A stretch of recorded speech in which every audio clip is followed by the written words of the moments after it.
In front of me is TCL NXTpaper 11 Plus, and today I would like to show you how you can delete Google search bar from home screen. All you need to do is hold your search bar and wait for remove section to show up.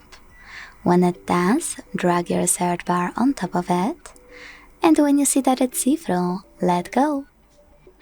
As you can see, after a couple of seconds, my search bar was successfully deleted. To restore it, hold your device's display and wait for this pop-up to show. When it does, select Widgets. Then find Google app and click on it to access search bar. Hold it, drag it to the proper place, let go, resize it, and when you finished, click on the home button. Thanks so much for watching. If you enjoyed this video, leave a like, comment and subscribe. Bye!